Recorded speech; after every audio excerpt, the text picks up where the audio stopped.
Electrostatics के parts electrostatics का ही electrostatics का ही पार्ट है।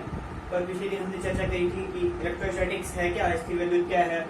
जब चार्ज स्थिर होता है तब इलेक्ट्रोस्टैटिक्स पढ़ते हैं, जब चार्ज एक कांस्टेंट स्पीड से गति करता है तब पर मैग्नेटिज्म पढ़ते हैं।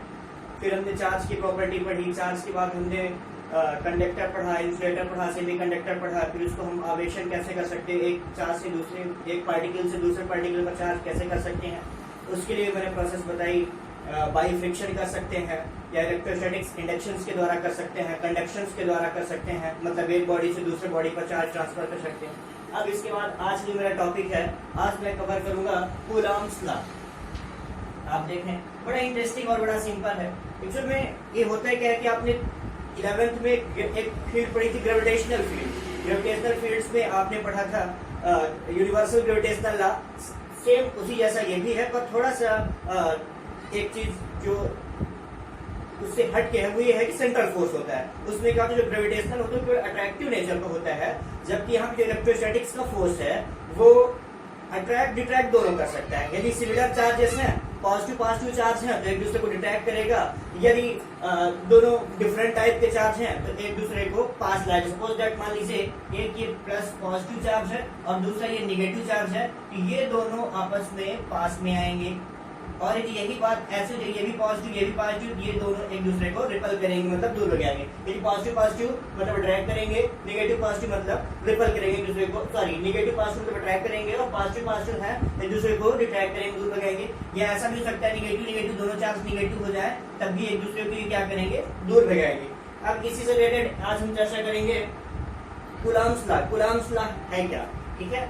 देखें आप, कूलॉम्स लॉ ये किसके लिए सत्य होता है, इसकी थीसिस क्या है और इसका लॉ क्या है। आप देख लें कूलॉम्स लॉ के बारे में, लॉ की प्रॉपर्टी क्या है।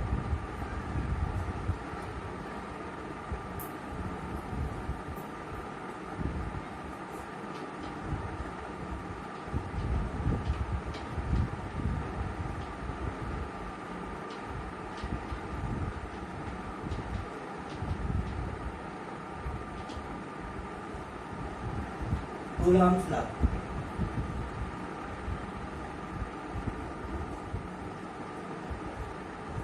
कूलॉम्स लॉ क्या होता है। कूलॉम्स लॉ के बारे में मैं आपको बताऊं तो ये हमेशा एक बिंदु पॉइंट चार्ज बिंदु आवेश के लिए सही होता है। सन 1785 में, कब, सन 1785 चार्ल्स ऑगस्टिन कूलॉम, फ्रांसीसी भौतिक वैज्ञानिक है चार्ल्स ऑगस्टिन कूलॉम। किसने, चार्ल्स ऑगस्टिन कूलॉम, चार्ल्स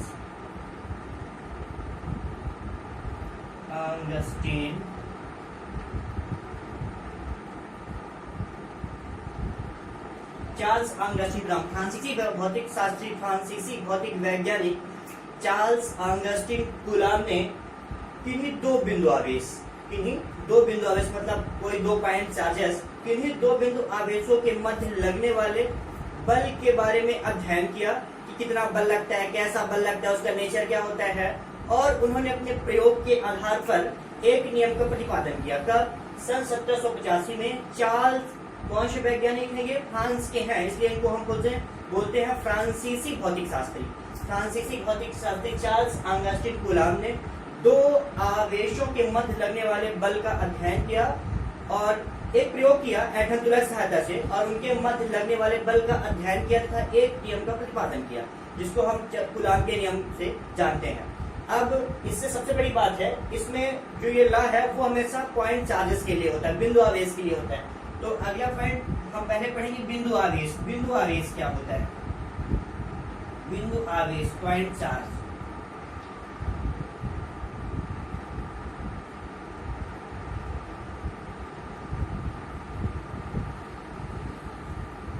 बिंदु आवेश पॉइंट चार्ज होता है यदि दो सेम सिमिलर टाइप के चार्जेस, मान लीजिए दो चार्जेस हो गए Q1 और Q2, मान लीजिए मैंने दो सिमिलर चार्जेस हैं Q1 और Q2, यदि इनके बीच की दूरी, इनके बीच की डिस्टेंस, जो इनके बीच की डिस्टेंस है वो इनकी विभवाओं की तुलना में क्या हो जाए, निग्लिजिबल हो जाए, नगण्य हो जाए, मतलब दूरी कुछ रही नहीं जाए। पर ऐसा नहीं है, अब कुछ दूरी तो रही जाएगी, ऐसा भी आप न बोले दूरी रह भी जाएगी।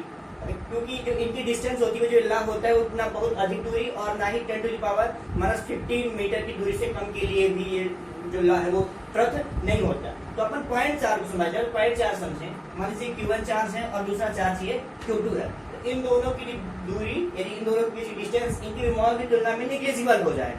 निग्लेजिबल मतलब आप ऐसा समझे, मान लीजिए समुद्र से आप एक बूंद पानी निकाले तो क्या उसको समझ आएगा? बिल्कुल नहीं, पर आपने प्रोसेस तो किया, निकाला। तो इसी प्रकार इनकी यदि डिस्टेंस, इन दोनों की डिस्टेंस इनके विभवाओं की डायमेंशनल की तुलना में क्या हो जाए, कंपैरिजन में नगण्य हो जाए, तब इसको हम क्या बोलते हैं, पॉइंट चार्ज। अब आप देख लें कि कूलाम का नियम क्या होता है। तो इस नियमानुसार आप देखें,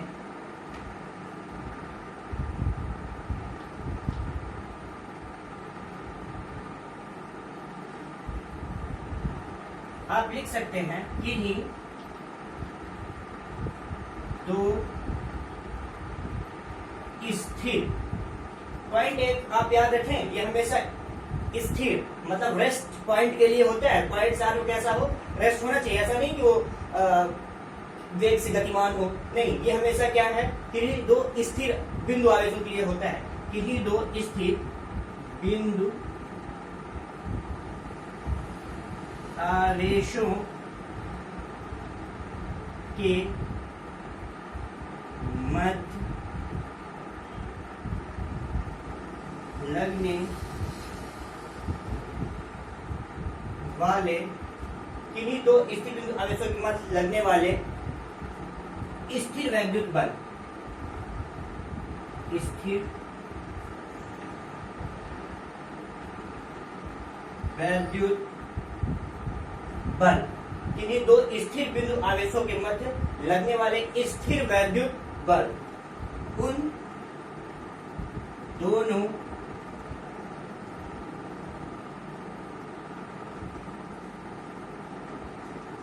आवेशों के गुणनफल की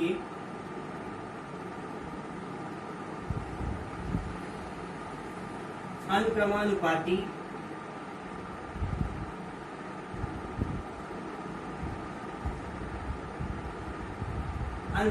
बोले या समानुपाती बोले, अनुक्रमानुपाती या अनुक्रमानुपाती और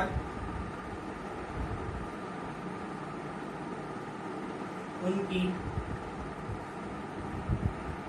बीच की दूरी के वर्ग के व्युत्क्रमानुपाती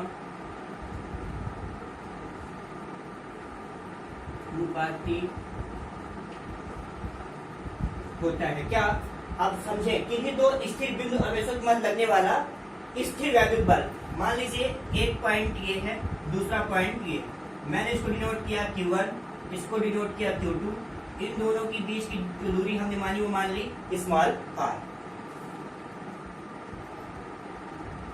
इस पे लगने वाला बल हमने मान लिया F21, F12। F12 का मतलब क्या होता है कि इसके कारण इस पे लगने वाला बल और इसके कारण इस पे लगने वाला बल। ठीक है, आप देख लें, दो हमने पॉइंट चार्जेस लिया, ठीक है, क्योंकि दोनों एक दूसरे को जब सजाती मतलब सिमिलर चार्ज हो जाते हैं, सिमिलर चार्ज क्या करते हैं, एक दूसरे को दूर भगाते हैं, तो ये इसे दूर भगाएगा, मतलब इस पे इसके कारण लगने वाला बल होगा। तो हम लिखेंगे F21 वेक्टर F21, मतलब फोर्स किस पे लगना है, सेकेंड के कारण फर्स्ट पे और फर्स्ट के कारण सेकेंड पे, मतलब फोर्स F2 on 1 मतलब ड्यू टू 1 और ड्यू टू 2, मतलब दोनों के कारण इनमें जो फोर्स लगेगा। अब देख लीजिए, मैंने माना कि दो चार्जेस Q1 Q2 है, जिनके बीच की दूरी स्मॉल r है, उन पे लगने वाला कौन सा बल, स्थिर वैद्युत बल हमने मान लिया F है। ठीक है, आप याद रखें कि हमेशा बिंदु आवेशों के लिए होता है, स्थिर बिंदु आवेशों के लिए होता है।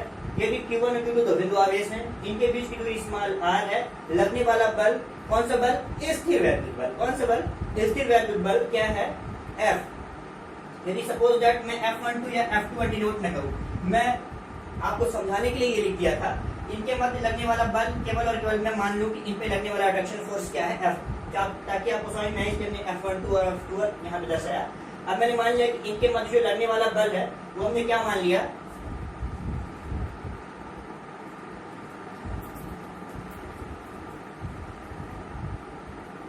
देख लें आप, यहाँ पे दो चार्ज Q1 और Q2 चार्जेस हैं, इनके बीच की दूरी स्मॉल r है, तथा इस पे लगने वाला जो बल है वो हमने मान लिया कि F है।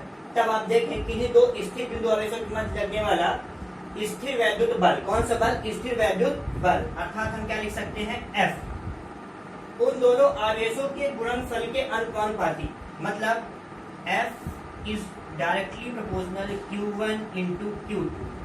नाउ इक्वेशन नंबर फर्स्ट देखें, स्टेटमेंट क्या कहता है कि दो स्थिर बिंदु आवेशों के मध्य लगने वाले स्थिर वैद्युत बल, स्थिर वैद्युत बल हमने क्या माना F, स्थिर वैद्युत बल उन दोनों आवेशों के गुणनफल के, तो दो चार्ज कौन से हैं Q1 और Q2, इन दोनों के गुणनफल के अनुगमानुपाती तथा इनकी बीच की दूरी। अब सेकंड केस क्या कह रहा है, तथा इनकी बीच की दूरी, मतलब बीच की दूरी को हम कहां से डिनोट करते हैं, स्मॉल r से, हमने यहाँ पे नोट किया है, उनके बीच की दूरी स्मॉल r के वर्ग के व्युत्क्रमानुपाती प्रमाणुपाती होता है। बस इतनी चीज हमें याद रखना है। इसका स्टेटमेंट क्या, कि दो स्थिर बिंदु आवेशों के मध्य लगने वाले स्थिर वैद्युत बल उन दोनों आवेशों के गुणनफल के अनुपाती, तो स्थिर वैद्युत बल F उन दोनों आवेशों के गुणनफल के, मतलब चार्जेस क्या है Q1 into Q2 के गुणनफल के अनुगमानुपाती, और उनके बीच की दूरी जो डिस्टेंस बिटवीन टू चार्जेस है वो क्या है r, तो उसके वर्ग के मतलब स्क्वायर व्युत्क्रमानुपाती 1/r²। Now equation number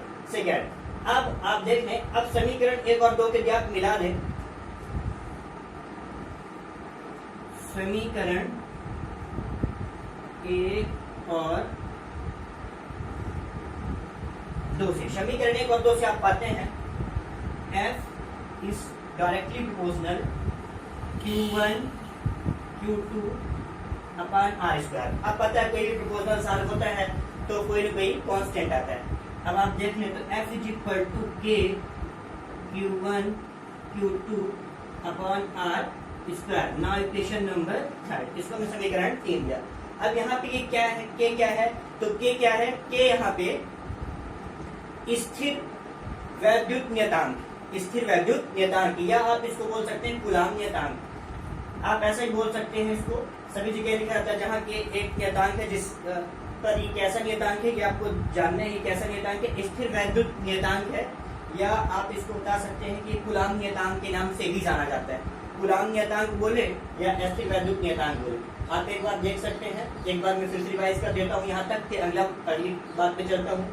coulomb नियम कब आया था, 1785 में, किसने दिया था, चार्ल्स ऑगस्टीन कूलाम। ये फ्रांसीसी भौतिक शास्त्री, फ्रांसीसी भौतिक वैज्ञानिक है।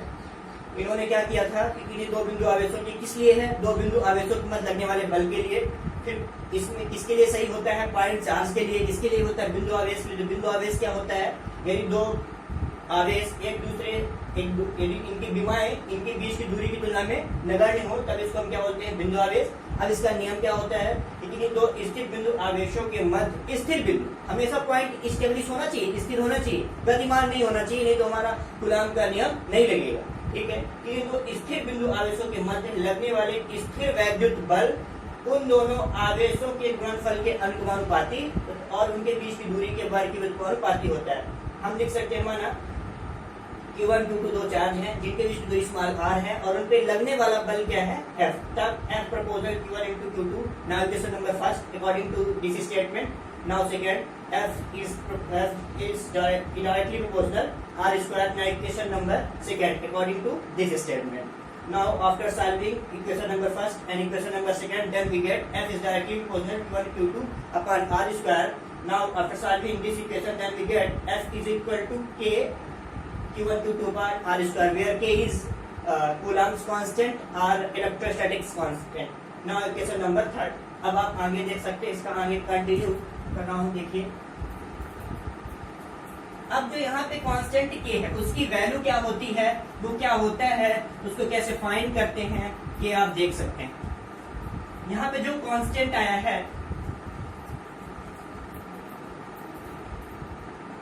K, वो क्या है, वो कूलाम कांस्टेंट। अब उसकी वैल्यू अलग अलग सिस्टम पे अलग अलग डिफाइन होती है। यहाँ पे जो इक्वेशन नंबर 3 पे K आया है वो क्या है, एक कांस्टेंट है। कैसा कांस्टेंट है, स्थिर वैद्युत की कांस्टेंट है, या उसको हम कूलाम कांस्टेंट भी बोल सकते हैं। अब आप देख लो, यदि हम फाइंड करें फॉर एसआई सिस्टम,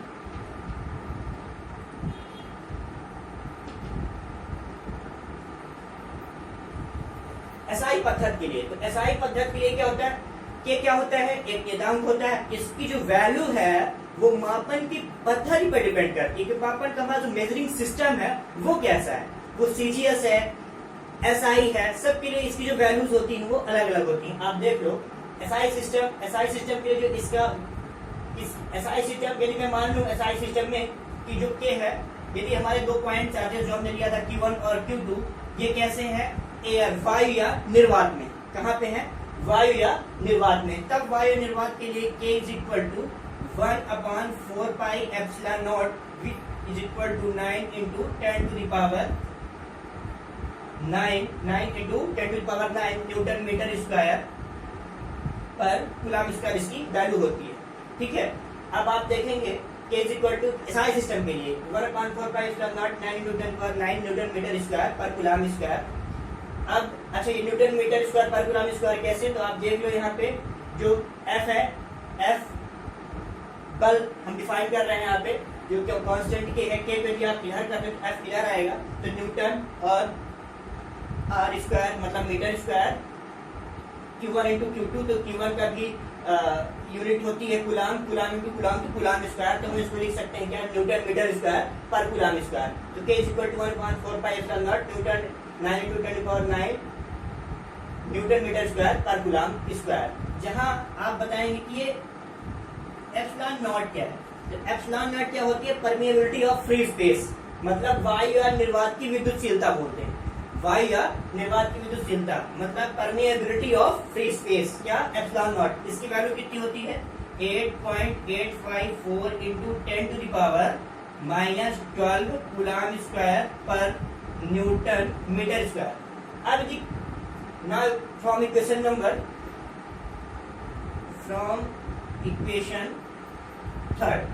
मतलब समीकरण 3 से भी आप देखें, सॉरी समीकरण 3 से, कहां से, समीकरण 3 से, तो समीकरण 3 से आपको क्या मिलेगा कि K एसआई सिस्टम के लिए हम निकाल रहे हैं, तब K इज इक्वल टू हम क्या लिख पाएंगे, F is equal to K Q1 Q2 upon R square K। अब यही बात अपन को क्या करना है, जहां पे K है तो K किस जगह पे क्या ला देना है, ये वैल्यू एसआई सिस्टम के लिए, तो ये क्या हो जाएगी 1/4 pi epsilon naught. F is equal to SI system में किन्हीं 2 बिंदु आवेशों के मध्य लगने वाला बल क्या हो जाएगा, ये आपके इक्वेशन नंबर 4 के फार्मूले में है, क्या, F is equal to 1/4 pi epsilon naught Q1 Q2 upon R square. कोई प्रॉब्लम यहाँ तक नहीं। अब मान लीजिए इन दोनों की वायु और निर्वात के अलावा भी कोई मीडियम आ जाए, कोई के परावैद्युतांक आ जाए, मैं इस वीडियो अभी कूलम लॉ के बाद डाइलेक्ट्रिक्स परावैद्युतांक पर चर्चा करूंगा, पर आप देख लीजिए, मान लीजिए हमने कह दिया यदि इनके बीच जो माध्यम है, हमने पहले कहा था जो के है वो उसकी वैल्यू माध्यम और मापन की पद्धति पर निर्भर करता है कि मैं किससे मेजर कर रहा हूँ, एसआई सिस्टम में या सीजीएस पद्धति में, तो मापन की पद्धति कैसी है और माध्यम कैसा है। तो अभी हम बोल दें कि यहाँ पे वायु निर्वात के स्थान पे, ये किसके लिए होता है 1/4 पाई एप्सिलॉन नॉट, वायु या निर्वात के लिए, वैक्यूम वायु या निर्वात के लिए होता है 9 into 10 to power 9 newton metre square पर कूलम स्क्वायर। अब यदि मैं बोल दूं कि यदि माध्यम वायु और निर्वात के स्थान पर कोई के परावैद्युतांक का माध्यम, के परावैद्युतांक का के परावैद्युतांक का माध्यम हो, तब अपना फार्मूला क्या हो जाएगा, फ्रॉम इक्वेशन नंबर 4 समीकरण नंबर 4 से F is equal to 1/4 pi epsilon naught K Q1 Q2 upon R square. ठीक है, अब आप देख सकते हो 1/4 पाई एप्सिलॉन नॉट की आपको वैल्यू चाहिए कि इतना सिग्निफिकेंट इतना कहां से आता है, तो आप देख लें 1/4 pi epsilon not is equal to 1/4 into 3.14, this is the value of pi, and 8.854 into 10 to the power minus 12. This is the value of epsilon naught. After solving, we get 8.98 something into 10 to the power minus 12. But using significant digit. Sorry, जब ये ऊपर जाएगा तो कैंसिलेट करने के बाद, जब ये ऊपर जाएगा 10 to the power कैंसिलेशन होने के बाद ये लगभग कितना आएगा। अभी मैं सिग्निफिकेंट डिजिट का यूज करूं तो सिग्निफिकेंट डिजिट का यूज करके मैं इसको लिख सकता हूं 9 into 10 to the power 9 newton metre square पर कूलम स्क्वायर। ठीक है, मतलब 1/4πε0 की वैल्यू कितनी आती है, 9 into 10 to the power 9। मतलब इस चीज को मैं ऐसा भी लिख सकता हूं बाय न्यूमेरिकली, यदि न्यूमेरिकल क्वेश्चन के टर्म्स में मुझे यूज करना पड़े तो f is equal to 9 into 10 to the power 9 into q1 q2 upon r square। ठीक है, नॉर्मली एसआई सिस्टम पे कब, जब मीडियम वैक्यूम्स मतलब वायु या निर्वात हो। अब यदि आप देख लो कि यदि कोई के पैरावृत्तांक माध्यम हो तब के लिए यही फार्मूला हमारा क्या बन जाता है, 1/4πε0 के। मतलब आप देख लें, इस फार्मूले को मैं ऐसा भी लिख सकता हूँ, f is equal to 1 upon या by numerically 9 into 10 to the power 9 into 1 upon के, जो हमारा माध्यम हो, कोई भी कांस्टेंट हो सकता है, कोई माध्यम हो सकता है, पानी हो सकता है, एम्बेस्टर हो सकता है, एम्बर हो सकता है, वो कुछ भी माध्यम हो सकता है, उसमें भर दिया जाए, रुई भरा जा सकता है, मोम भरा जा सकता है, कोई भी डाइलेक्ट्रिक्स माध्यम वहाँ पे। कॉटन छोड़ दें, हालांकि कॉटन पे अपन इतना मैटर नहीं करेंगे, आप मोम ले लो, मोम भी उसमें डालते हैं, जैसे कैपेसिटर वगैरह, कंडेंसर वगैरह आपने देखा होगा, डाइलेक्ट्रिक्स माध्यम भरा, तो मोम ले लो, कुछ भी ले लो, और उसकी जो यहाँ पे वैल्यू होती है वो पुट करेंगे, और फाइनली Q1 और Q2 जो हमारे चार्जेस हैं उनकी वैल्यू पुट करेंगे, तो ये हमें रिजल्टेंट यहाँ से मिल जाएगा। अब इसका जो सेकंड पार्ट है, ये तो हमने एसआई सिस्टम के लिए चर्चा कर ली। अब सेकंड पार्ट्स पे हम चलते हैं। जो सेकंड पार्ट से अपना वो सीजीएस सिस्टम। सीजीएस सिस्टम में भी आप देख लें,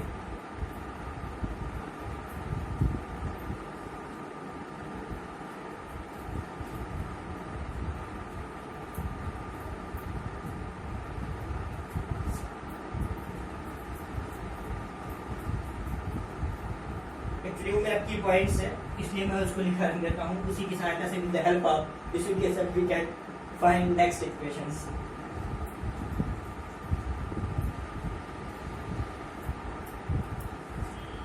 कोई डाउट है यहाँ तक? बोलिए,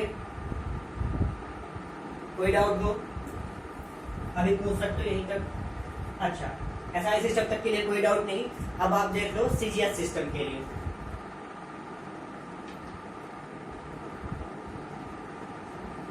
फॉर सीजीएस सिस्टम पद्धति सेंटीमीटर ग्राम सेकंड पद्धति, वो स्केल ऑफ इंटरनेशनल थी। स्केल ऑफ इंटरनेशनल या एमकेएस दोनों को सेम मेजरिंग यूनिट से अपन देखते हैं, एमकेएस मीटर किलोग्राम सेकंड पद्धति, या मैं बोलूँ एसआई सिस्टम। सीजीएस सिस्टम के लिए मैं बात करूं तो यदि यही कांस्टेंट की वैल्यू ही मुझे चाहिए सीजीएस सिस्टम पे, तो हम बार बार बोल रहे हैं कि हमारे माध्यम, उसका मीडियम कैसा है और मापन की पद्धति, मेजरिंग सिस्टम कैसा है, इन दोनों चीजों की ये वैल्यू डिफाइन करती है। अगर ये सीजीएस सिस्टम पे उसकी वैल्यू अपन को डिफाइन करना है, तो सीजीएस सिस्टम के लिए यदि पहला टर्म्स, यदि माध्यम वायु निर्वात, पहला केस यदि माध्यम वायु या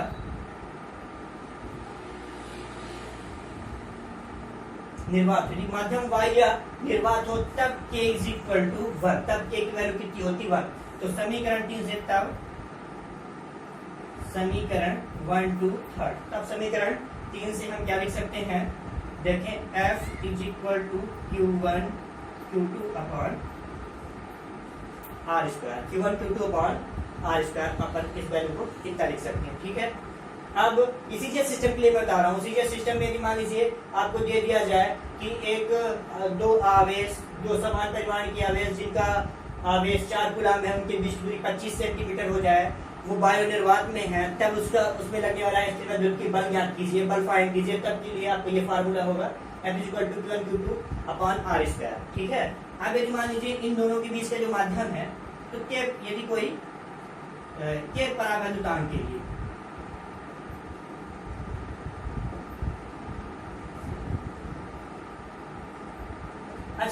के परावर्तांक आप समझते तो है ना, क्या मतलब मैं क्या बोल रहा हूँ, बार बार के परावर्तांक लिख रहा हूँ। देखिए मान लीजिए Q1 चार्ज है, ये Q2 चार्ज है, तो इसके बीच कोई भी मीडियम नहीं था, मतलब वायु निर्वातक तक के लिए बेसिकली हमने ये फाइंड किया, ये लिखा। और एसआई सिस्टम पे इसी को हमने ऐसा लिखा था, F = 1/4 pi epsilon naught Q1 Q2 upon r²। अब यदि मैं बोलूं कि यहाँ पे कोई माध्यम बीच में नहीं था, ये पूरा वैक्यूम था, वायु निर्वातक तक के लिए था। अब यदि यहीं पे कोई परावैद्युत माध्यम भर दिया जाए, मतलब यहाँ पे इन दोनों के बीच में कोई मोम भर दी जाए, कोई अभ्रक भर दिया जाए, कोई एबेस्टर भर दिया जाए, कोई मेटल्स भर दिया जाए, धातु का परावर्तन की वजह से अनंत होता है इन्फिनिटी, तब इसके लिए क्या हो जाएगा। अभी तक तो वायु निर्वात में स्थित थे, अब यदि ऐसा बोल दिया है 2 बिंदु आवेश या 2 पॉइंट चार्ज या 2 आवेश जो जिनके बीच अभ्रक या मोम भरा गया है, उनके बीच मतलब मोम या अभ्रक भरा गया है, तब के लिए मेरा फार्मूला क्या होता है, F = 1/4 pi epsilon naught K। यही K क्या करता है, उसके परावैद्युतांक को डिफाइन करता है, और उसका जो परावैद्युतांक है उसकी वैल्यू आपको यहाँ पे लिखना पड़ेगा और फिर आपको सॉल्व करना पड़ेगा। अब बात आपको समझ में आई कि परावैद्युतांक क्या है। मैं आगे चर्चा कर रहा हूँ परावैद्युतांक में डाइलेक्ट्रिक्स क्या है, पर आप समझ लेंगे के परावैद्युतांक के लिए, तो के परावैद्युतांक इनके बीच वायु निर्वात था तब ये। अब यदि कोई के परावैद्युतांक का माध्यम हो जाए तो F = 1/K, जो उसकी वैल्यू होगी Q1 Q2 upon R equation. Now equation number 5 and now equation number 6। यहाँ तक आपको सारी बात समझ में आ गई, सीजीएस सिस्टम के लिए क्या होता है, एसआई सिस्टम के लिए क्या होता है। अब इसके अलावा आप एक बार मैं आपको फिर से बता दूं कि कूलाम के नियम के बारे में जल्दी से, सेपरेटेड क्या होता है। कूलाम के नियम में जब चर्चा की 1785 विचार संघर्ष कूलाम ने किया था, किसके लिए सत्य होता है, स्थिर वैद्युत और बिंदु आवेश के लिए सत्य होता है। नियम क्या होता है, किसी स्थिर बिंदु आवेश के मध्य लगने वाले स्थिर वैद्युत बल उन दोनों आवेशों के गुणनफल के अनुपाती, उनके बीच तथा उनके बीच की दूरी के बारे में अनुपाती होता है। फाइनली इक्वेशन प्रूव किया था, एसआई सिस्टम में हमने पहले प्रूव कर दिया, सीजीएस सिस्टम पे ये प्रूव कर दिया। अब मैं अगला कॉन्सेप्ट, अगला टॉपिक हमारा होगा vector form of coulombs law, मतलब कूलाम के नियम का सदिश रूप। वेक्टर फॉर्म क्या होता है कूलाम के नियम का। अब वेक्टर फॉर्म क्यों आप ये भी सोच रहे होंगे कि अभी तक सारा स्केलर पढ़ लिया, अब वेक्टर भी तो पढ़ना है, मतलब दोनों के ऐसा पॉसिबल है क्या वेक्टर कोई, मतलब यहाँ पे जो फोर्स लग रहा है वो क्या स्केलर था अभी तक, ऐसा नहीं है, फोर्स वेक्टर ही है, पर एक्चुअली हमने यहाँ पे अभी तक उसके मैग्नीट्यूड को कैलकुलेट किया था। अब यहाँ से मुझे उसकी डायरेक्शंस भी मिलेंगी, किस डायरेक्शंस पे जा रहा है। ऐसा आपको नहीं लगना चाहिए कि कोई चीज हमने छोड़ी है और कोई चीज आपको नहीं पता, आपको कोई डाउट हमने क्लियर नहीं किया। देखें अब मैं यहाँ पे चर्चा करूंगा कूलाम के नियम का सदिश रूप, vector form of coulombs law.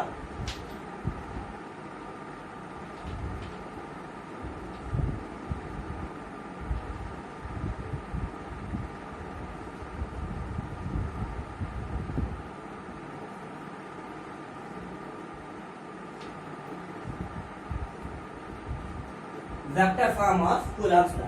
अभी तक हम बेसिकली लिखते थे F = 1/4 pi epsilon naught Q1 Q2 upon R²। यहाँ पे आपको क्या कोई वेक्टर क्वांटिटीज दिख रही है, सारी स्केलर्स है। आप कैसे देख सकते हो 9 × 10⁹ क्या ये वेक्टर है, क्या ये वेक्टर है, नहीं स्केलर। Q1 Q2 कोई चार्ज में मान लिया Q1 का चार्ज कितना हो गया 4, Q2 का चार्ज हो गया 6, उनके बीच की दूरी कितनी हो गई 5, 4 हो गया, कुछ भी है। तो ये वेक्टर, ये तो वेक्टर क्वांटिटीज है, तो एक वेक्टर के बराबर एक स्केलर क्या हो सकती है, बिल्कुल भी नहीं, मतलब ये पॉसिबल बिल्कुल भी नहीं है। तब इसके लिए मुझे मैग्नीट्यूड तो मिल गया। अब आपको पता होना चाहिए कि स्केलर के लिए स्केलर में केवल मैग्नीट्यूड्स होता है, और जो वेक्टर क्वांटिटीज होती है उनमें मैग्नीट्यूड एंड डायरेक्शंस दोनों होते हैं। तो इसके मैग्नीट्यूड्स तो मुझे फाइंड हो गया, अब मुझे क्या चाहिए, इसके लिए डायरेक्शन चाहिए। डायरेक्शंस के लिए ही हम इसका कूलाम के नियम का सदिश रूप जो वेक्टर फॉर्म है उस पर चर्चा करेंगे। मान लीजिए मेरे पास 2 पॉइंट चार्जेस हैं, फिर से मैं 2 पॉइंट चार्जेस Q1 और Q2 लेता हूं। आप देख सकते हो इसकी डायरेक्शंस। अब यहाँ पे डायरेक्शंस मैटर जरूरी है, डायरेक्शन पता चलना चाहिए क्या है। मान लीजिए दोनों पॉइंट चार्जेस हैं, इसको मैंने दे दिया Q1 और इसको दे दिया Q2। अब इनके बीच जो डिस्टेंस है वो मैंने डिफाइन कर लिया R12, मतलब ये इधर से इधर की ओर इस डायरेक्शन पे वर्क कर रही। तब यहाँ पे जो लगने वाला फोर्स F, यहाँ पे जो हमारा फोर्स लगेगा वो क्या लगेगा F21। क्यों F21? क्योंकि इसके कारण इस पे फोर्स लग रहा है, मतलब F2 on 1। अभी मैं चर्चा कर रहा था कि कूलम्ब्स का नियम क्या होता है, कूलम्ब्स नियम कैसे काम करता है, कूलम्ब नियम से। अब मैं उसी को, चूंकि आपको मैं बता चुका हूँ कि यहाँ पे एक वेक्टर की एक स्केलर से कैसे कंपेरिजन कर सकते हैं, कूलम्ब के नियम का सदिश रूप। वेक्टर फॉर्म में आप देख लें, माना कि 1 चार्ज Q2 चार्ज, इन दोनों की जो डिस्टेंस है वो क्या है R12। Distance between two points क्या है R12, क्योंकि इस डायरेक्शन पे वर्क कर रही है। F, इस पे जो फोर्स लगेगा Q1 चार्ज पे F21, मतलब 2 के कारण फर्स्ट पे, और यहाँ पे जो फोर्स लगेगा वो F12, मतलब पहले के कारण दूसरे पे, मतलब F1 पे फोर्स लगेगा, F1 के कारण 2 पे फोर्स लगेगा। ठीक है, इसको हम इसे तब इसका जो स्टेटमेंट्स होगा, मतलब मैं इसको तब लिख सकता हूँ क्या, इसका वेक्टर फॉर्म में लिख रहा हूँ, तो वेक्टर फॉर्म में लिखने के लिए पहले फोर्स के लिए हम क्या लिख सकते हैं F21, क्या F12 पे पहले काउंट कर लेते हैं वेक्टर F12, तो F12 पे क्या लिख सकते हैं, जो उसका होगा K Q1 Q2 upon R square. के मतलब साइज सिस्टम के लिए आप यदि काउंट कर रहे हैं तो 1.45 का not 1 2 upon R square. CGS के लिए कर रहे हैं डायरेक्टली K की वैल्यू 1 होती है, यदि कोई डायइलेक्ट्रिक्स आ गया तो आप K भी रख सकते हैं। और यहाँ पे अब भी एक कंडीशन पे आपको दिख रहा है कि स्केलर्स है, तब यहाँ पे मैं यूज करता हूँ इसकी डायरेक्शन के लिए unit vector R, unit vector R21, क्योंकि 2 के रिस्पेक्ट में फर्स्ट, मतलब फर्स्ट 2 के रिस्पेक्ट में फर्स्ट पे है, मतलब 2 और 1, तो R21 यूनिट वेक्टर R। ये यूनिट वेक्टर क्या होता है, यूनिट वेक्टर R होता है एकांक, यानी यूनिट वेक्टर, इकाई सदिश। इकाई सदिश में क्या होता है, डायरेक्शन तो होती है पर इसका जो मैग्नीट्यूड होता है वो 1 होता है। मतलब यूनिट वेक्टर यूज करने से हमारा मैग्नीट्यूड में कोई चेंजेस नहीं आएगा, जबकि डायरेक्शन हमें मिल जाएगी। मतलब यदि वेक्टर है तो एक वेक्टर का और दूसरी वेक्टर, डायरेक्ट मैग्नीट्यूड ये मिल गया और डायरेक्शन ये मिल गई। तो पहला लॉजिक तो ये हो गया कि वेक्टर और स्केलर कंपैरिजन से। अब आप यहाँ पे देख सकते हो कि क्योंकि ये जो डायरेक्शन थी R12 पे थी R21 के लिए, इसलिए यूनिट वेक्टर R21 यहाँ पे लिख लिए। यूनिट वेक्टर R, उसका जो मैग्नीट्यूड होता है 1 और डायरेक्शन में मिल जाती है, इसलिए हम इसका सदिश रूप। अब यही वेक्टर फॉर्म में हमें लिखना है F12 वेक्टर F12 के लिए, तब हम यहाँ पे क्या लिखेंगे, is equal to K Q1 Q2 upon R square unit vector R12, unit vector R12। अब क्यों, आप देख लीजिए Q1, यदि डायरेक्शन इसकी क्या हो जाए, Q1 to Q2 हो जाए, क्या हो जाए, Q1 to Q2 हो जाए। यहाँ पे डायरेक्शन वही अगेंस्ट हो जाए इसके, तब के लिए हम R12 लिख पाएंगे F12 के लिए। ये तो हो गया इसका वेक्टर फॉर्म। अब यदि मैं चर्चा कर लूं यूनिट वेक्टर R क्या है, इकाई सदिश है इसके लिए। ठीक है, अब आप देख लो, यदि ये तो वेक्टर फॉर्म में हो गया, अब इसकी यदि मैं पोजीशन वेक्टर की बात करूं, ये वेक्टर फॉर्म हो गया। अब इसके पोजीशन वेक्टर की बात करूं, पोजीशन वेक्टर मतलब स्थिति सदिश, तो स्थिति सदिश कैसे कैलकुलेट करेंगे आप देख लें।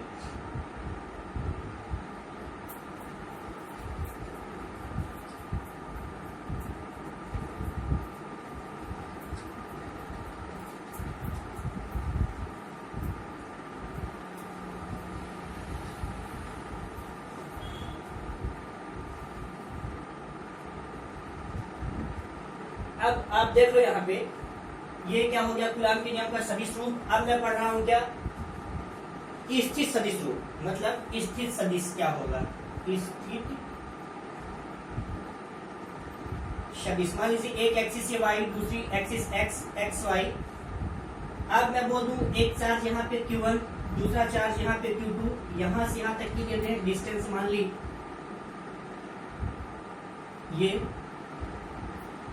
ये पूरी डिस्टेंस हमने मान ली, पूरी डिस्टेंस R2। यहाँ पे यदि इधर सीधा डायरेक्शन पे वर्क कर रहा तो R12 1 पे है, 2 के रिस्पेक्ट में यूनिट वेक्टर R12 लिखेंगे। एक पहला चार्ज Q1, दूसरा चार्ज Q2। तब जो इसका फोर्स निकल के आएगा इस पे लगने वाला, तब के लिए यहाँ पे फोर्स पहले के क्या मैं बात कर रही हूँ कि इसकी डायरेक्शन इधर है, माना पॉइंट का Q1 है, यहाँ पे Q2 है, यहाँ से दोनों की रिस्पेक्ट में जो पोजीशन, दोनों की डिस्टेंस वो R, इसकी डिस्टेंस R2 यहाँ से इस ओरिजिन पॉइंट से Q2 की डिस्टेंस R2 और यहाँ से इस ओरिजिन पॉइंट से इसकी डिस्टेंस R1 मान ली। इन दोनों के बीच की डिस्टेंस है जो कि इस डायरेक्शन पे पार कर रहा है R12, ठीक है। तब इस केस में F12 हमें यहाँ पे जो कि जो मेरा डायरेक्शन है वो ये इस डायरेक्शन पे, मतलब हमें क्या फोर्स निकालना है, यहाँ पे हमें फोर्स निकालना है F12, मतलब फर्स्ट पे निकालना है दूसरे के रिस्पेक्ट में। तब हम यहाँ पे लिख सकते हैं F is equal to K Q1 Q2 upon mod of R1 minus R2 and R1 minus R2 vector R1 minus R2। ये हो गया पोजीशन फॉर्म। अब पोजीशन फॉर्म के बाद अपन चर्चा करते हैं यूनिट चार्ज क्या होता है, एकांक आवेश क्या होता है, यूनिट चार्ज।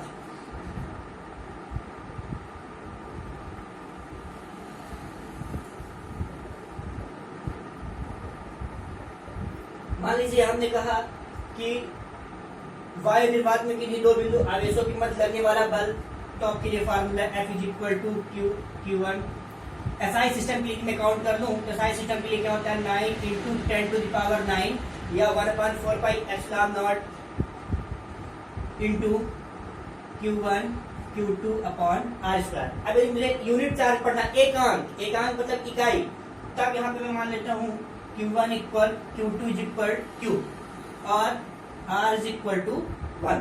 तब हमें इसमें मैं वैल्यू रखूँ तो F is equal to 9 into 10 to the power 9 into Q into Q, क्योंकि Q1 बराबर Q2 बराबर Q है, यूनिट है। और इनकी जो डिस्टेंस है वो कितनी है 1, ठीक है। तब समीकरण नंबर 1 से यदि मैं इसको समीकरण नंबर 1 भी दूं, समीकरण नंबर 1, तब समीकरण 1 से क्या हो जाएगा, यही वैल्यू भी मैं यहाँ पे रखूं तो 9 into 10 to the power 9 into is equal to 9 into 10 to the power 9 into Q upon 1 का स्क्वायर। ये दोनों कैंसिलेट, ये इधर आ गया Q स्क्वायर, तो Q स्क्वायर इक्वल टू 1।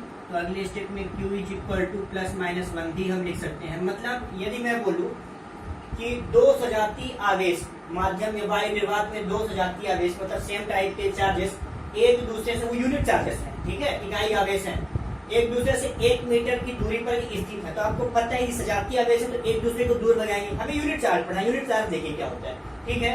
तो ये दो सजातीय आवेश वायु निर्वात में स्थित हैं, वैक्यूम्स में वायु निर्वात में हैं और उनके बीच की दूरी 1 मीटर, उनके बीच की दूरी 1 मीटर है। तो वो दोनों की सजातीय एक दूसरे को सिमिलर है। सिंपल सी बात है कि एक दूसरे को प्रतिकर्षित करेंगे। जब एक दूसरे को प्रतिकर्षित करेंगे तो कितने बल से प्रतिकर्षित करेंगे, कितने बल से प्रतिकर्षित करेंगे, एक दूसरे को 9 इंटू 10 टू द पावर 9 बल से प्रतिकर्षित करेंगे। यही क्या कहलाता है, इकाई आवेश। मतलब आपको समझना है कि यदि दो आवेश, दो सजातीय आवेश एक दूसरे से 1 मीटर की दूरी पर स्थित है तो एक दूसरे को 9 into 10 to the power 9 newton बल से एक दूसरे को प्रतिकर्षित करेंगे। अब अगली बात में मैं चर्चा करता हूं कि इंपॉर्टेंट बात है परावैद्युतांक क्या है।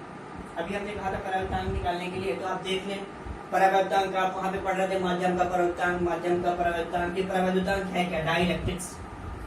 हालांकि जब अपन कैपेसिटर पढ़ते हैं, कैपेसिटर, तो डाइलेक्ट्रिक्स का बहुत अहम रोल होता है वहां पे, क्योंकि आपने कंडेंसर्स कैपेसिटर देखा होगा, वहां पे कंडेंसर्स के बीच में दो प्लेट्स होती हैं, इंडक्शंस होता है और उनके बीच में कोई परावैद्युतांक माध्यम भरा जाता है। वो परावैद्युतांक माध्यम क्या है, उसकी वैल्यू क्या होती है, ये सारी चीजें काउंट की जाती हैं। अभी मैं न्यूमेरिकल क्वेश्चन कुछ हैंडल करूंगा, उसमें मैं आपको बताऊंगा।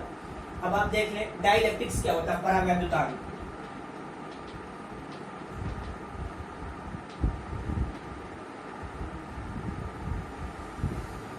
परावैद्युतांक मतलब माध्यम की विद्युतशीलता और निरपेक्ष विद्युतशीलता, वायु निर्वात की विद्युतशीलता जो होती है और जो माध्यम की विद्युतशीलता होती है।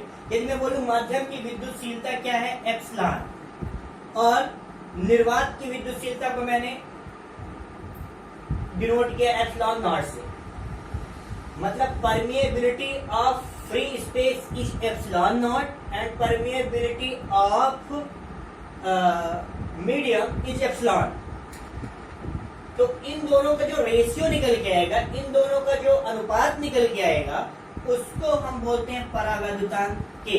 तो K is equal to epsilon upon epsilon naught, that is epsilon R। इसको मैं बोल सकता हूँ विद्युतशीलता, ठीक है, इसको मैं बोल दूंगा विद्युतशीलता। ये क्या हो गई, कैसी किसकी विद्युतशीलता हो गई, ये माध्यम की विद्युतशीलता हो गई। ये क्या हो गई, निर्वात की विद्युतशीलता। मतलब माध्यम की विद्युतशीलता और निर्वात की विद्युतशीलता के अनुपात को ही हम क्या बोलते हैं, परावैद्युतांक। माध्यम की विद्युतशीलता और निर्वात वायु निर्वात की विद्युतशीलता, दोनों के रेशियो को हम क्या बोलते हैं, परावैद्युतांक। एक न्यूमेरिकल क्वेश्चन इसमें ले लेता हूँ। मान लीजिए किसी माध्यम का परावैद्युतांक, कोई माध्यम है, जल पानी, जल पानी सिमिलर है, जल हो गया, मोम हो गया, अभ्रक और कुशल हो गया। मान लीजिए उसका परावैद्युतांक आपको दे दिया गया 90, किसी माध्यम का परावैद्युतांक दे दिया 90। उस माध्यम की आपको बोले उस माध्यम की विद्युतशीलता ज्ञात कीजिए। मतलब उस माध्यम की विद्युतशीलता का क्या मतलब, माध्यम की विद्युतशीलता का मतलब एप्सिलॉन, मतलब K is equal to epsilon upon epsilon naught. K आपको कितना दिया हुआ है, 90 दिया हुआ है, is equal to epsilon naught. तो एप्सिलॉन आपको फाइंड करना है ये चीज, और एप्सिलॉन नॉट की वैल्यू तो ऑलरेडी फिक्स होती है। वायु निर्वात की विद्युतशीलता है वो तो फिक्स ही है, उसको तो आप इंटरचेंज कर नहीं सकते। वो कितनी होती है, 8.854 इंटू 10⁻⁻12। तो आप देख लें, इसको जब कन्वर्ट कर दें इधर, क्योंकि मुझे एप्सिलॉन निकालना है, चीज इधर आ जाएगी तो न्यूमरेटर पे हो जाएगी 90 इंटू 8.854 इंटू 10⁻⁻12। अब इसको आप सॉल्व कर लें, जो भी आएगा वो क्या हो जाएगा, एप्सिलॉन मतलब विद्युतशीलता, माध्यम की विद्युतशीलता आ गई, ठीक है। अभी कोई और ही मान लीजिए आपसे पूछा जाता है परावैद्युतांक निकालिए, तो माध्यम की विद्युतशीलता दे देता है, निर्वात की विद्युतशीलता, तब आप परावैद्युतांक निकाल सकते हैं। अब इसके बाद आप देख लीजिए कि जो कूलाम्स लॉ हमने पढ़ा उसकी लिमिटेशंस क्या होती है, कूलाम के नियम की सीमाएं क्या होती है। कूलाम के नियम की जो फर्स्ट लिमिटेशन है वो ये है, यहाँ पे आप देख लें, हमें पढ़ना है limitations of coulombs law.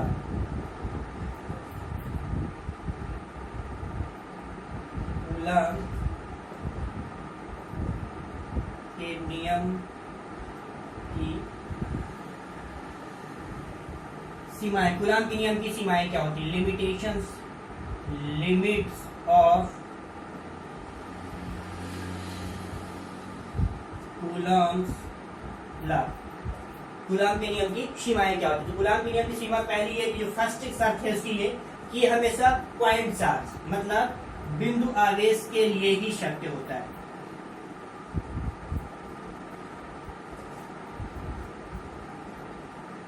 Coulomb के नियम की सीमा फर्स्ट शर्त क्या होनी चाहिए, वो बिंदु आवेश, हमेशा जो कूलाम के नियम वो पॉइंट चार्ज के लिए सही होता है।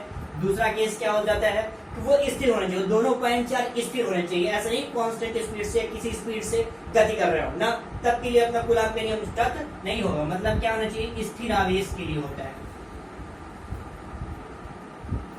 और तीसरा पॉइंट्स क्या है इसका, तीसरा पॉइंट है कि अधिक दूरी नहीं होना चाहिए और 10⁻⁻15 मीटर से भी कम दूरी नहीं होना चाहिए। इसके लिए भी ये नियम लागू नहीं होता है, कूलाम का नियम। हमने बेसिक क्या पढ़ा, कूलाम का नियम पढ़ा, कूलाम के नियम के बाद हमने वेक्टर फॉर्म पढ़ा, पोजीशन फॉर्म पढ़ा, पोजीशन के फॉर्म पे कैसे व्यक्त करते हैं, यूनिट चार्ज पढ़ा, यूनिट चार्ज पर हमने डाइलेक्ट्रिक्स पढ़ा। अब कूलाम से नियम से रिलेटेड कुछ अपन न्यूमेरिकल क्वेश्चन कर लेते हैं। हालांकि हमने डाइलेक्ट्रिक्स से कुछ न्यूमेरिकल क्वेश्चन यहाँ पे बताए हैं, आप अपने घर में साथ कुछ और क्वेश्चन सॉल्व कर सकते हैं। अब आप यहाँ पे देख लो, मान लीजिए मैं बोलूं कि 2 कूलाम आवेश के समान, 2 कूलाम आवेश वाले समान परिमाण के विद्युत आवेश एक दूसरे से 4 मीटर की दूरी पर स्थित है।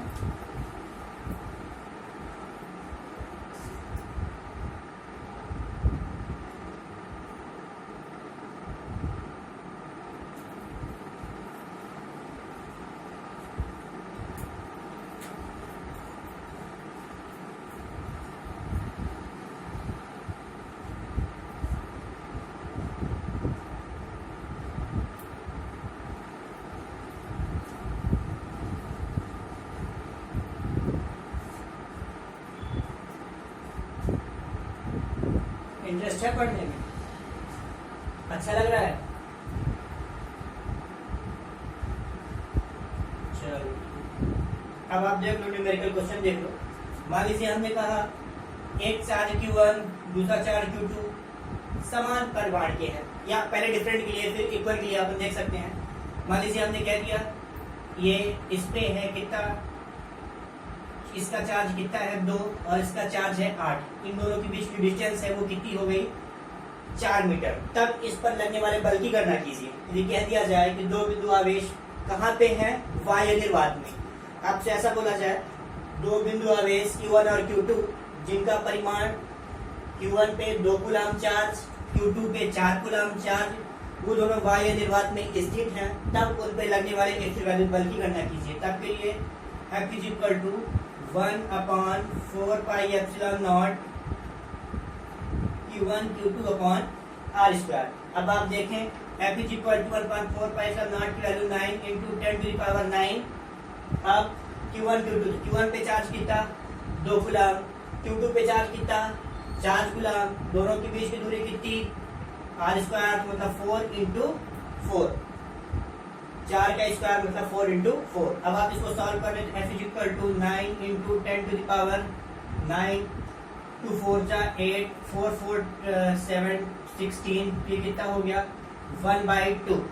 ठीक है 1/2, 1/2 का मतलब क्या हुआ 0.5। तो इसको हम अगले स्टेप में क्या लिख सकते हैं, F is equal to 9 into 10 to the power 9 into 1/2।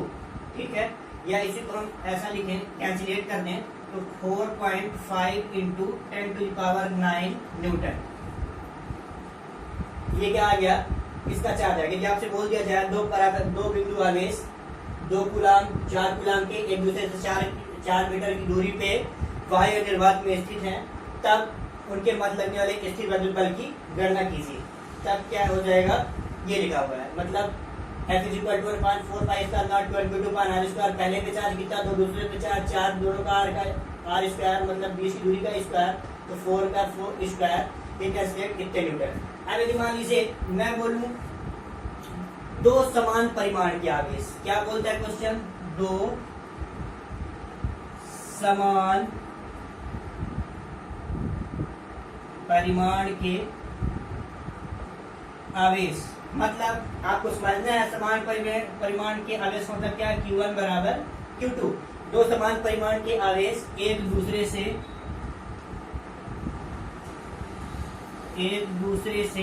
6 metre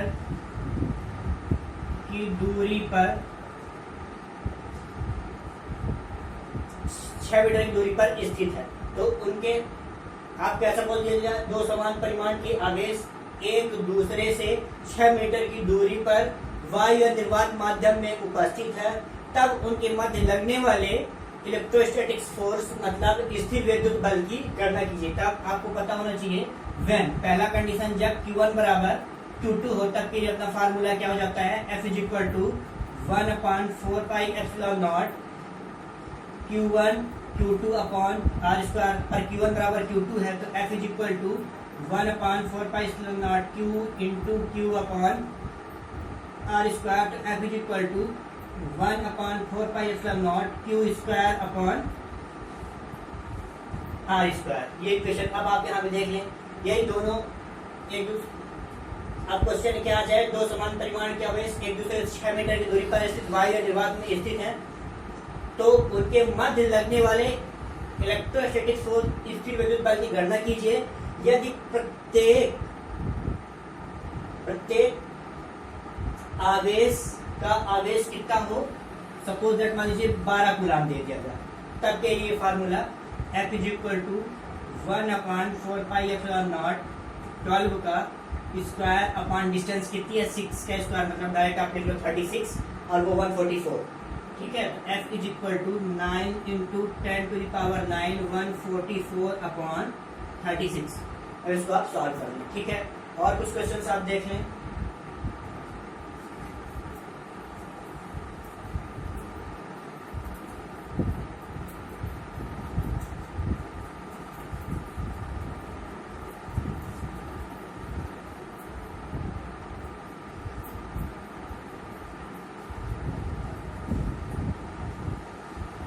यदि क्वेश्चन आ जाए कि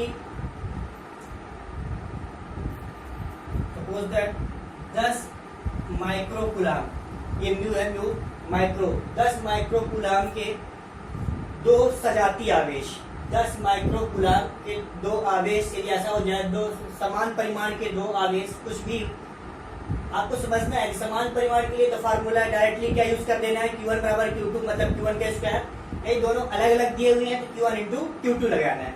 एक केस आप यहाँ पे लिखते चले नोट्स फार्मूला, यदि स्थिर वैद्युत बल के लिए, स्थिर वैद्युत बल, चूंकि हमें कूलाम, जो कूलाम का नियम हो स्थिर वैद्युत बल ही हमें बताता है कि स्थिर वैद्युत बल कितना होगा, यदि Q1 does not equal to Q2 मतलब Q1 Q2 बराबर ना हो, तब के लिए formula F is equal to 1/4। ये की पॉइंट्स है अपना, न्यूमेरिकल क्वेश्चन सॉल्व करने के लिए आपको हमेशा याद रखना पड़ेगा की points. F is equal to 1/4 pi epsilon naught Q1 Q2 upon R square. अब यदि ये पहला केस हो गया, केस दूसरा क्या हो जाए, Q1 बराबर Q2 हो जाए, मतलब 2 समान परिमाण के आवेश हो जाए, ठीक है, दोनों क्या हो जाए, दोनों समान परिमाण के आवेश हैं, तब के लिए क्या हो जाएगा, F is equal to 1/4 pi epsilon naught Q square upon R square. Question क्या आपको इतना करना है शुरू में, अलग अलग है तो ये 2 समान परिमाण के हैं तो ये। अब वैल्यू कितनी दे दीजिए, मान लीजिए दे दीजिए 10 माइक्रोकुलाम के 2 आवेश एक दूसरे से, बोल दिया जाए एक दूसरे से 10 मीटर की दूरी पर स्थित है, मतलब 10 माइक्रोकुलाम के 2 आवेश, 10 माइक्रोकुलाम के 2 आवेश, मतलब दोनों समान परिमाण के हैं, 10 माइक्रोकुलाम के, 10 माइक्रोकुलाम आवेश के 10 माइक्रोकुलाम चार्ज वाले 2 आवेश या 2 पॉइंट्स, ऐसा भी हो सकता है, 2 कोई पॉइंट्स भी हो सकते हैं, ठीक है, वो उनके बीच की दूरी कितनी हो जाए, 10 मीटर की दूरी है, तो उन पे लगने वाले स्थिर वैद्युत बल की गणना कीजिए आप, मतलब इलेक्ट्रोस्टैटिक फोर्स F आपको फाइंड करना। देन 10 मीटर हो गई, यदि माध्यम क्या दे दिया जाए, माध्यम Y या निर्वात दे दिया जाए, तब के लिए क्या हो जाएगा, F इज इक्वल टू यही फार्मूला 1/4 पाई एप्सिलॉन नॉट। अच्छा, अभी माइक्रोकुलाम, तो माइक्रो का मतलब आप याद रखें, आपने 11th में पढ़ा था,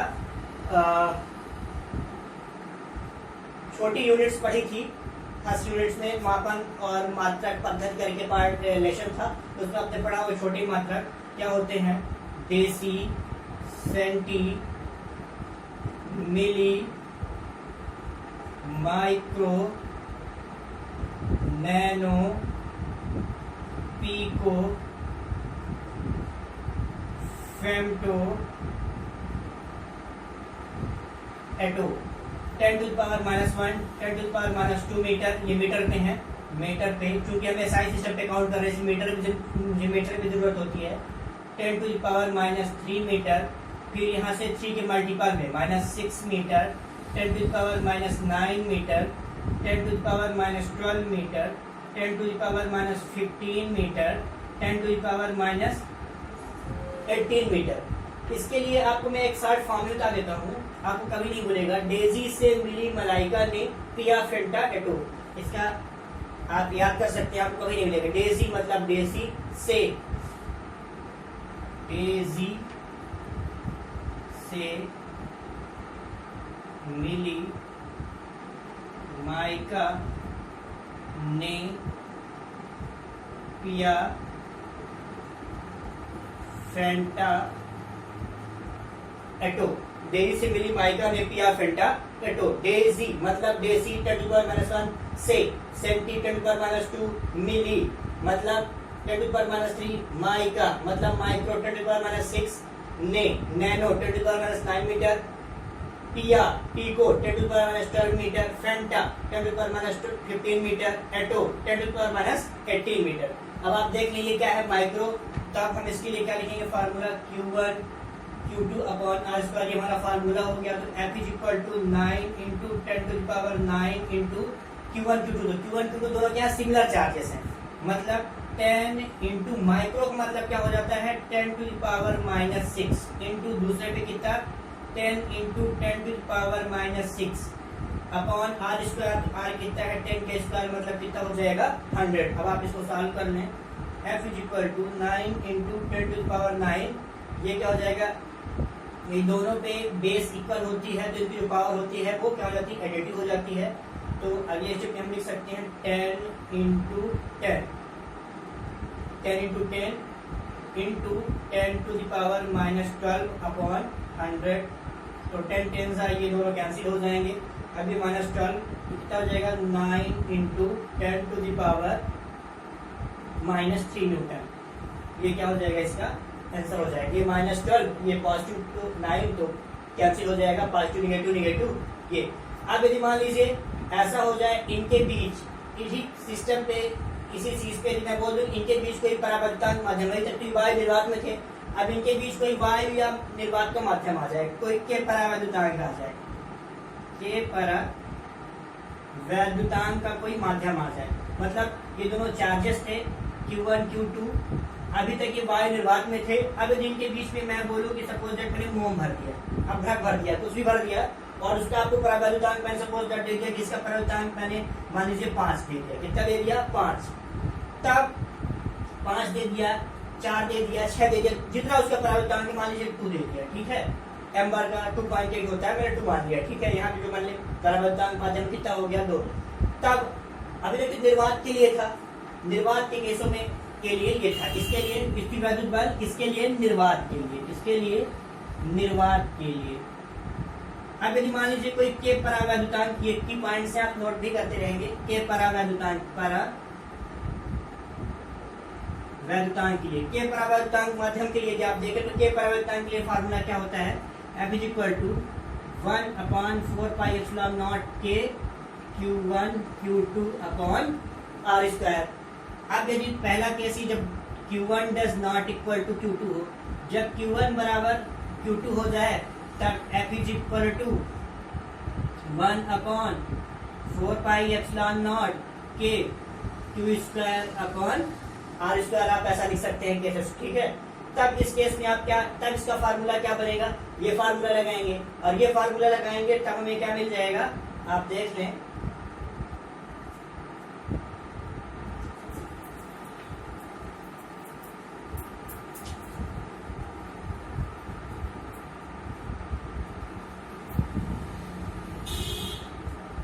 के परावैद्युतांक के लिए हमारा फॉर्मूला क्या हो जाएगा, F = 1/4πε0 के Q1 Q2 अपॉन R²। अब आप देखो तो यहाँ पे F = 9 into 10 to the power 9। अब यदि मान लीजिए मैंने के परावैद्युतांक जो माध्यम लिया था वो कितना लिया था, 2 लिया था, डायरेक्ट्रिक्स कितना लिया था, 2, ठीक है। तो यहाँ पे हम लिखेंगे 1/2 into Q1 Q2 upon R²। तो Q1 Q2 कितना चार्ज है, 10 into 10 to the power -6 into 10 into 10 to the power -6 upon 10 का स्क्वायर, ठीक है। तो आप देख सकते हो F = 9 into 10 to the power 9 और कितना 1/2, ठीक है, into 10 into 10 into 10 to the power -12 upon 100। 10 का स्क्वायर, 10 10 100, ये 100 कैंसिल, ये 1/2, तो इसको मैं लिख सकता हूँ कितना 4.5 इंटू 10 टू द पावर -3, ये पॉजिटिव निगेटिव। तो ये आ गया के परावैद्युतांक माध्यम के लिए, यदि कोई परावैद्युतांक माध्यम किया जाए तब के लिए। इसी प्रकार से यह सिस्टम पे भी आप उसकी काउंटिंग कर सकते हो, ठीक है। और बहुत सारे न्यूमेरिकल क्वेश्चन हमने की पॉइंट्स जितने रिलेटेड क्वेश्चन हमने बताया, अब इसके लिए आप लूप्स में भी निकाल सकते हो, बहुत सारे पॉइंट्स चार्ट्स ये कंडीशंस पे भी होते हैं, उसके लिए हम अगले वीडियो पे चर्चा करेंगे। स्पेशली अपने सिलेबस में तो है, ऐसा नहीं है, पर आप उसको अपने सॉल्व कर सकते हैं। इस तरह क्वेश्चन IIT JEE नीट्स वगैरह में आते हैं, उनके लिए अपन हमारे अगले यूट्यूब का जो दूसरा पार्ट्स है कंपटीशंस के लिए, स्पेशली हमने 11th 12th लेवल के लिए बनाया है, जो अपना कंपटीशंस के लिए जो अगला वीडियो है कंपटीशंस वाले उसमें देखेंगे। Thank you.